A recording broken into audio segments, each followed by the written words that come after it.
Hello, YouTube. It's been a minute since I went live. Let me get my other one started. Let me get the Facebook one started and the IG.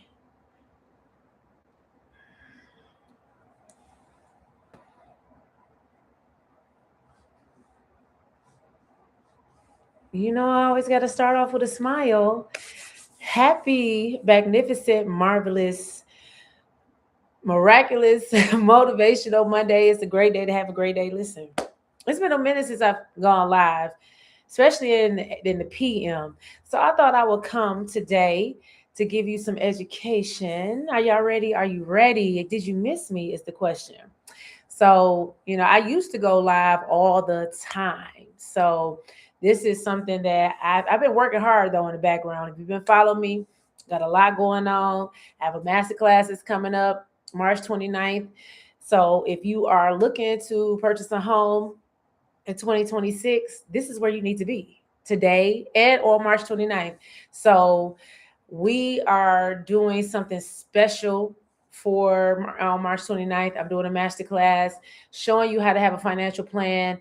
Even if you are a homeowner already, this is something that you can take with you. I'm also going live with Tony Rome, one of my I should say friends and mentor on Thursday at 7 p.m. on IG. So definitely tap in that. He's a credit, specialist. He does personal credit, business credit, funding, and we're going to be talking about, credit and real estate. So definitely tune in on Thursday for that at 7 p.m. But today we talking about, if you're thinking about buying a home in 2026, you don't need to wait to next year to get started. You need to start right now. This is one of the most pivotal points in our economy, in our lives. A lot of things are going on. And I know a lot of people there's a lot of noise going around telling people like not to buy a home or whatever. And it's the war and all that. But we only can focus on the things that we can focus on. So please like, comment, share, subscribe if you're on my YouTube. And let's get into it because I'm here for a short time, not a long time. So let's get into it. So if you're thinking about buying a home this year or next, hopefully it's this year, this might be one of the most important conversations that you need to have. And I'm talking about because a lot of people are prepared to buy a home, but not prepared to own a home. It's two different things because I had to learn the hard way. And I have been doing the research, studying, learning from my own, mishaps and the things that I did. So I want to make sure that you are not only ready to buy, but ready to own. I was ready to buy, but I wasn't ready to own. So drop in the chat. Are you currently renting, owning, or planning to buy soon?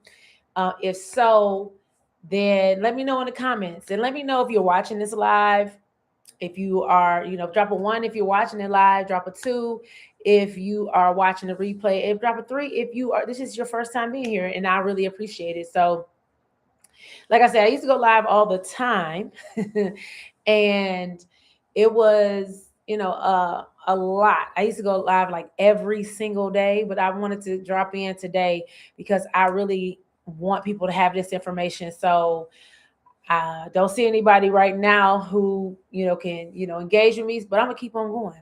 So I didn't lose my home because I was irresponsible. I lost it because no one taught me what to do after I got the keys. And that was the biggest thing for me. My credit was on point. I was like in the 700s. Like back then, I bought a house in Memphis, Tennessee. I'm from Detroit. So what up, though, to all my Detroit people? But I was living in Memphis, Tennessee at the time. And I bought a home, 4 bedrooms, 2.5 bathrooms, uh, in, the suburban area of Memphis. And it was 150,000. My credit was on point, had the job, tax returns straight, like all of the things I had, but I did not have the financial literacy to keep my home. I did not have an emergency fund. I did not have, I didn't do routine maintenance. I didn't do the things that I needed to do in order to grow my home into an investment strategy, a financial strategy. So that's why I'm so passionate about this, because I learned later after I lost my home. I lost my home in a short sale. Now, it wasn't a foreclosure, but it's still a loss because I didn't get any money out of it. Everybody got paid but me. So when you sell your home in a short sale, the mortgage company get paid, any liens that you have get paid. You don't get any profit off of that. So, it's devastating when you have worked so hard for something and then you lose it. It punched me in the gut, to do that. And the thing is, learning like a year or two later that I really didn't have to do that. Like, I didn't have the education to figure out how to keep my home. Nobody taught me, the strategies and that. Yeah, I was behind on my mortgage and all of that, but I just didn't know. I thought I was prepared. I had the house, but I didn't have a strategy.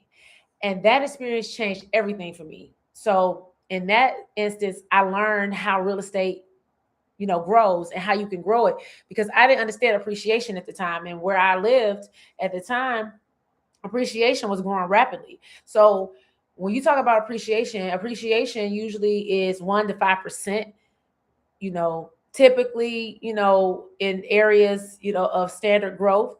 But you have areas that are getting 7 to 20%, depending on if it's in a development area, if it has, whatever, going on, if the streets have been remade, if things have been done to, improve that area, if it's been gentrified or whatever the case may be, whatever you want to call it, property values do go up. But I did not understand that. I just thought, I was going to live in my house. I was just living in it. I didn't learn how to grow it. I didn't learn how to use it as an asset. And I know it's a liability because you got a mortgage, but when you use your equity, which I have been talking about in other videos, so go back and watch some of the other content that I put out there.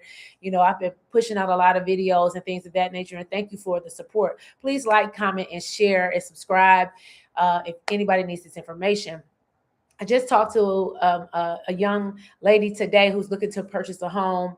And, she didn't even know that Credit Karma was something that, you can use it as a gauge, but it's not the one that needs to be, it's not the one that needs to be used, because it's not your FICO scores. It's your Vantage scores. So it's always what you want, in a sense, where the education come in.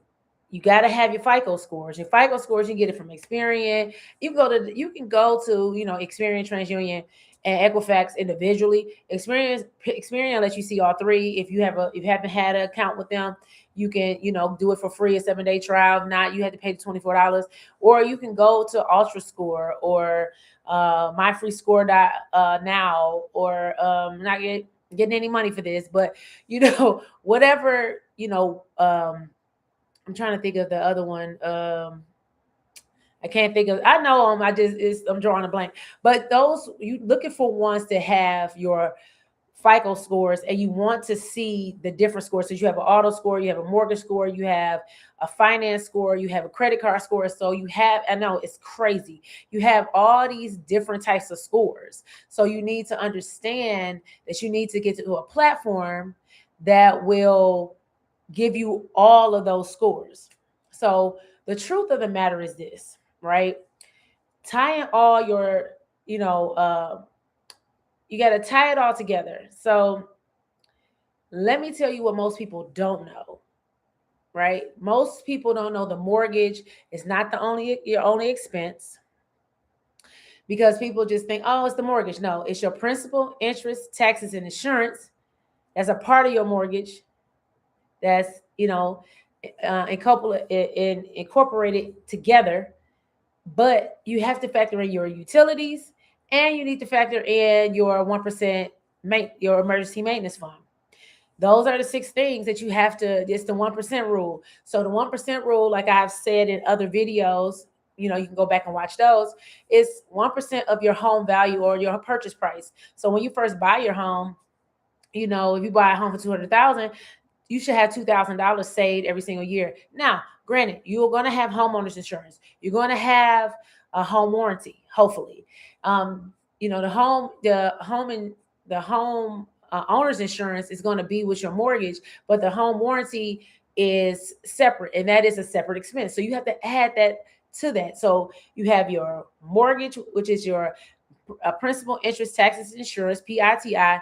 Then you have your utilities. You can call and get your utility guesstimation, and then always kind of go up a little bit so that you will know that expense, especially here in those colder cities like I'm in Michigan, I'm in Detroit. You can call DTE, call your energy company and say, hey, I'm thinking about buying a house at this, this area. This is the address. What is the average utility cost? They can give you that.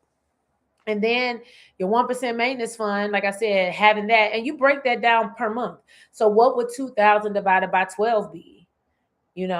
So you would take that, and that would be I would take it and put it in a high yielding savings account, or have it just sitting in nothing that's giving you 0.0001%.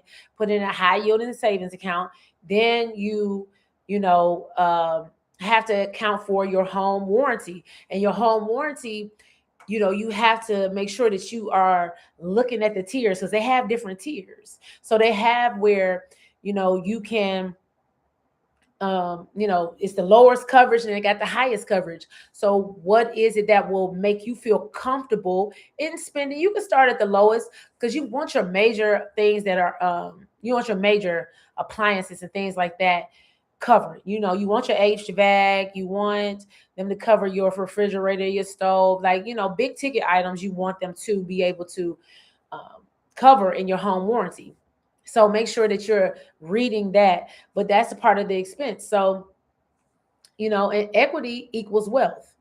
Like, people don't talk more about that. So equity is what you owe versus how much your home is worth, and that's the money that's in between there. So for instance, if you have a home and you owe 100,000, but it's worth 200,000, you will have $100,000 worth of equity that you can use to purchase other assets, to invest in something else. Don't do anything with that money besides letting it make more money for you. You have to do with something that's going to make you an ROI, return on investment. So you need to make sure that if you're paying for something that is going to either enhance your home or enhance your asset class, something that's going to bring you back cash flow. Some people, invest in the stock market with it. Some people go and buy other homes with it. Some people pay for their children's college tuition. I mean, if you feel like that's an investment, do so. But it's something that you can use to help bridge that gap. So if you want to do home improvements, that's what mostly people use it for.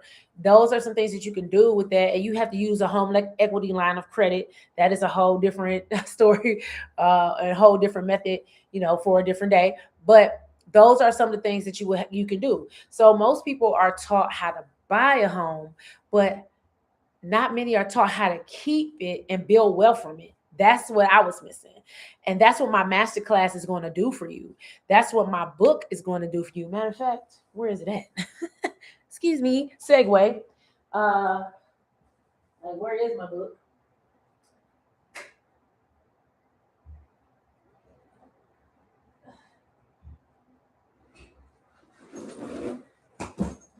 Look, I had to go back and get it. Listen.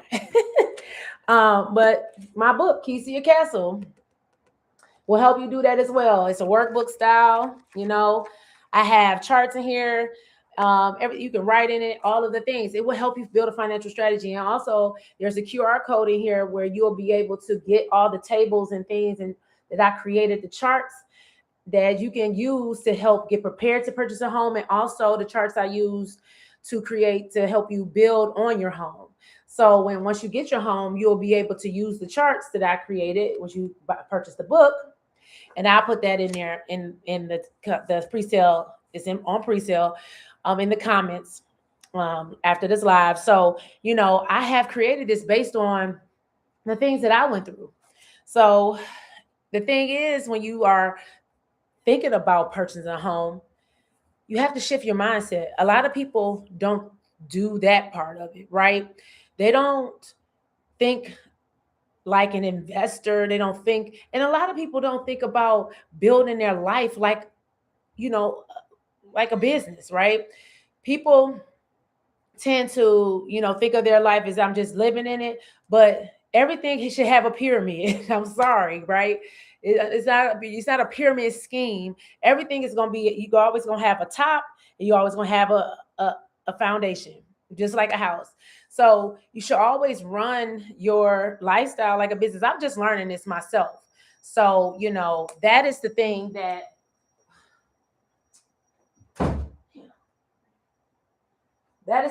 I've been, thinking about doing here, since I've been learning more, is, you know, building my life like, like a business, having these meetings. You see my calendar in the back, charting things down, you got to do the same thing. So you have to shift your mindset because you want a different type of, you know, thing out of this. You don't want it to just to be something you live in. You want it to something that you can grow, you can live and invest, right? So your home should not be your biggest stress.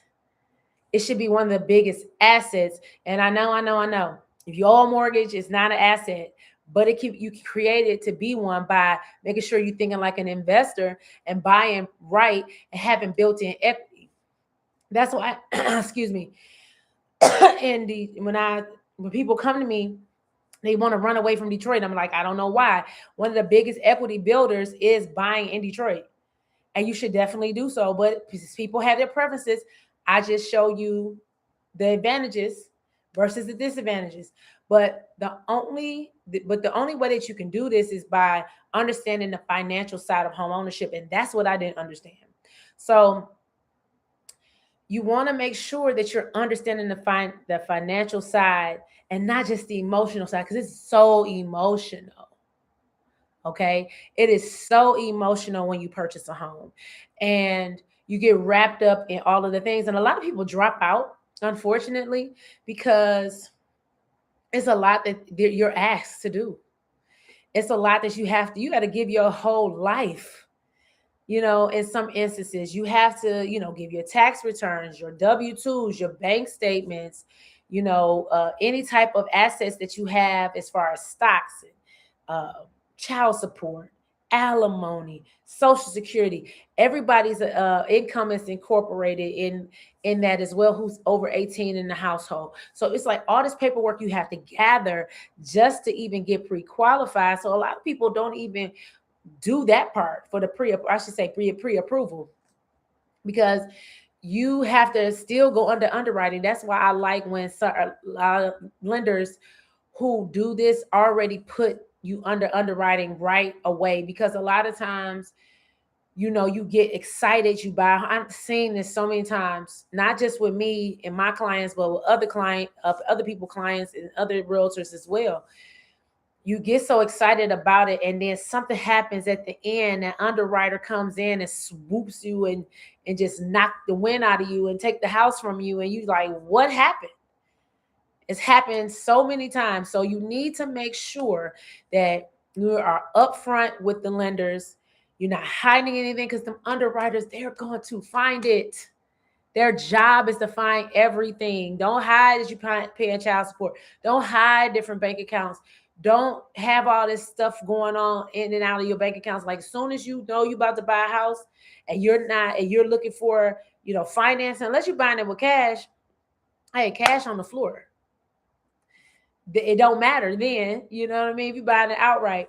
But if you're looking for financing, then they're going to comb through your life, and you have to like take your emotions out of it, because it's going to feel like a lot. Looking at houses are going to be a lot. Dealing with sellers is going to be a lot. The whole back and forth when we go through inspections are going to be a lot.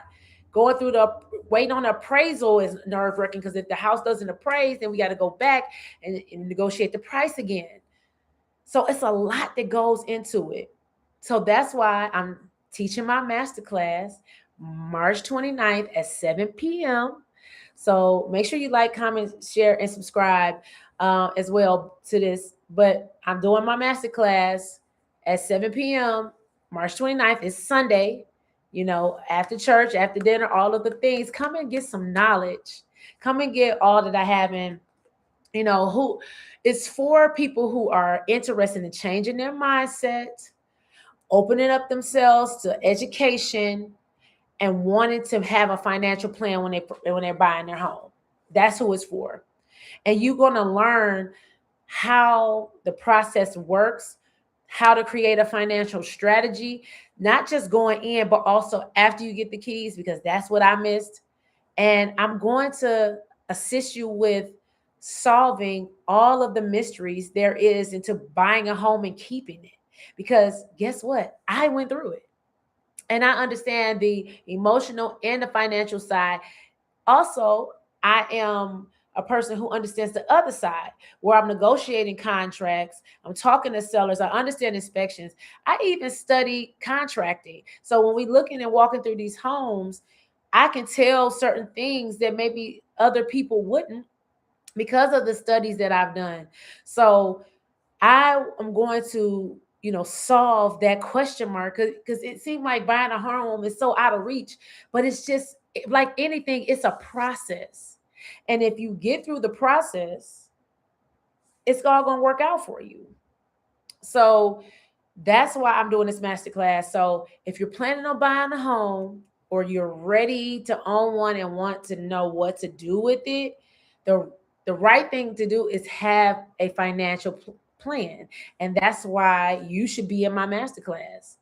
So this is also the reason why it inspired me to write my book, Keys to Your Castle. And you can get that for pre-sale right now. I'm gonna put that in the comments, because I created this so that you can be able to have, it has goal setting, um, how lender products. This is just certain that I can show you. I have all of it broken down in here. I have the plan depending on where you are. I have also attachments with credit repair letters if that's what you need. Okay, credit repair letters, dispute letters. That's going to be included in that. The charts and the tables that I made to help you understand how much you can afford, what you need to balance, how to create your, checklist for your emergency, your maintenance, your quarterly maintenance. I have all of that in here. You can write in it. It's a workbook style. So definitely tap in with the book as well. But I want to see you March 29th at 7 p.m. So comment home and I'll send you the link for both the book and the masterclass. And if you're serious about buying, you don't want to miss this. This is not going to be the only one that I'm doing, but right now it's urgency. As you can see, like our world is changing, our landscape is changing. Like we need to be owning your own. And I understand people are trying to say, well, if you don't pay the taxes, they can take it back. But if you got a financial strategy, you don't have to worry about that. You don't have to worry about losing your home because of taxes, or not paying a mortgage, because you bought right. You have a financial strategy and you bought what you can afford. And you're going to use that as leverage to buy other things. And that's what it's all about, having a financial strategy. So you don't have to start over. You only have to start from where you are. And it's not too late. It don't matter how old you are. And stop thinking, oh, I got 30 years to pay a mortgage. No, I show you in my book how to create a plan for you to not have a 30-year mortgage. You can pay it off in 7 to 15 years, or even quicker than that if you are disciplined and depending on how much income you have coming in. And if you didn't overspend, say for instance, if you were approved for 400,000, why would you take the whole 400,000? If you don't need the 400,000 to get what you want, then use only 300,000, 275,000. I know in Detroit, I'm just using this for example, because in Michigan, our real estate is a lot of areas is still pretty reasonable in a sense. But there we do have multi-million-dollar neighborhoods. You have $1 million neighborhoods, 6-figure neighborhoods. Not saying, I'm talking about like five jumbo loans and 500,000, 600,000 neighborhoods. I'm not saying that all of these homes are going to be $200,000, $150,000, but you still find a great deal because we, here in Michigan and Detroit and the surrounding areas, we have some of the best, home structures because they have been here for a while, a lot of brick homes, and, we have some of the best prices. And if you don't jump into this right now, it's going to shoot up. I even plan on, I'm going to buy my first home again in my old neighborhood, the Russell Woods. It's Russell Woods. So, and my investment properties are going to be over there. So I'm being transparent with you. Yes, I own the home. I'm getting my life back together just like everybody else. I'm starting from where I am. And I'm not ashamed of that anymore. I used to be, but I'm not ashamed of that anymore. So, I was homeowner for 10 years. So it's not like I don't have the experience. It's just I had to get my financials together because I wasn't financially literate. And that's why I wrote this, so that you can be more financially literate. So, going into home ownership and just going into life, period. Because once you master your life and you master like because buying a home is one of your biggest assets. And yes, I'm going to say assets that you're going to buy because you have a financial strategy. That's how you're going to turn it into an asset. But that's going to be one of the biggest investments you're going to make. And you have to learn how to manage it. Once you learn how to manage that, you can manage. You talking about 6-figure portfolio just from living somewhere. Think about it in that sense. $100,000 house. I'm living in something that's a 6-figure investment. How am I going to grow this investment? Because I bought right, because I thought like an investor, because I changed my mindset to know what my exit strategies are. Go look at my other videos for the exit strategies that I put out there. Exit strategy meaning, how much is it going to sell for, and later, and depending on if you're going to stay there 2 years, 3 years, 4, you know your appreciation values in the area you're buying. That is thinking like an investor. How much could it rent for? How much could you do, post it for a short-term rental? And we have all this AI and all these things. It's not hard to find these numbers out. It's not hard to find out how much your utility is going to cost, how much your taxes is going to cost. All this stuff is out here. So you just have to be disciplined, get a plan, just like anything else. As adults, sometimes, because I'm an educator, as adults, a lot of times we just forget about learning. It's just point blank in the period. Like, we feel like a lot of people feel like, once school is over, learning is over. No, you have to be a lifelong learner. Everything that you get into, don't you have to get trained when you go on your job? It's the same thing about buying a home. You have to get trained. Come to me, get the education. It doesn't matter if you're in Detroit. You can be all across this country. I know real estate agents from the West Coast, the East Coast, the South, the Midwest, the North. I have connections because I'm constantly reaching out to real estate agents, building, relationships with them, because I know it's important. And I know how important it is for all of us to be able to assist people in a way beyond what the commission looks like. The commission is not what I do this for. The education is, because I know what it feels like. So comment home for the masterclass and the pre-sale for my book. And yeah, I will be going live again on Wednesday at 7 p.m. and Thursday. So Wednesday, I'll be going live with Tony Rome at 7 p.m. On IG, on my page with him. And then I'll be going live again on Thursday with one of my lender partners, Cynthia Thomas. We're going to talk about the lender side of home ownership, where me and Tony are going to talk about the credit side. So we're going to get you together on the credit side. Then we're going to talk to the lender and let her know how to get you together on that side. So I'll be putting out that flyer as well for that on today. So definitely check us out. Other than that, that's it, y'all. So this is the time now to get the education that you need, especially in the landscape of what's going on in our world and our economy. It's so important to have your own shelter, if you know what I mean.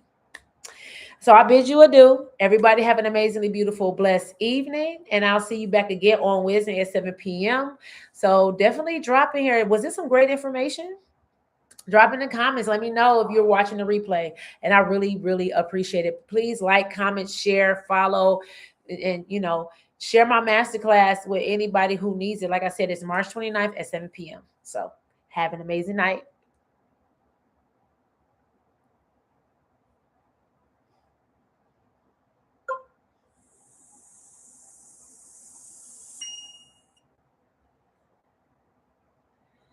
See you later, the YouTube sphere.